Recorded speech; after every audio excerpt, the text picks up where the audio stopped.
পুষ্পা খ্যাত আল্লু অর্জুন, তাকে কে না চেনে? এত জনপ্রিয় একজন হিরো।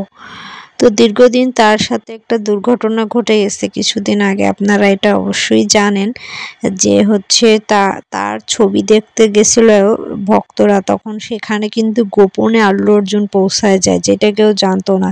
যেহেতু আল্লু অর্জুনের ওইখানে যাওয়ার ঘটনাটা কেউই জানতো না, তাই কোনো সিকিউরিটির ব্যবস্থা করা হয় নাই, এবং সেই মুহূর্তে কিন্তু মানে ধাক্কাধাক্কির জেরে একজন ভক্ত এখানে মারা যায়। এবং দুঃখজনক বিষয় হলো, সেই মানে মৃত্যুর যে ডায়েরি মানে মামলা করা হয়, সেটা হচ্ছে আল্লু অর্জুনের নামে মামলাটা করা হয়, এবং তাকে হচ্ছে পুলিশ অ্যারেস্ট করে।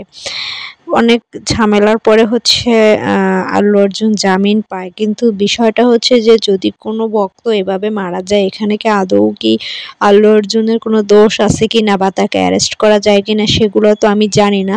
তবে যে মারা গেছে এটা অবশ্যই দুঃখজনক একটা ঘটনা। এবং সবকিছুর পরে একটা নিউজ দেখলাম যে 1 কোটি রুপি, যে পদপিষ্ঠে যে নিহতের পরিবারকে 1 কোটি রুপি দিচ্ছেন যে আল্লু অর্জুন। এই বিষয়টা আসলে ভালো লাগলো। হয়তোবা যে মারা গেছে তাকে কিন্তু ফিরিয়ে আনা সম্ভব না, কিন্তু তার পরিবারের পাশে দাঁড়ানো এবং তাদেরকে হেল্প করা, যে যতটুকু করা যায় সম্ভব করা আল্লু অর্জুনের অবশ্যই উচিত। এবং তার এই মন মানসিকতার প্রশংসা আমাদের অবশ্যই করতে হবে। কারণ ওখানে যে ভক্ত মারা গেছে সেটা কিন্তু আসলে তার এখানে দোষ নাই, তাই না? এটা কিন্তু অনেকেই করে, যে অনেক নায়ক নায়িকারাই কিন্তু গোপনে এভাবে যায়, এক এক সিনেমা হলে গিয়ে দেখে আসলে সারপ্রাইজ করার জন্য, বা হয়তো বা আড়ালে দেখার জন্য তার সিনেমাটা কেমন চলছে বা কি।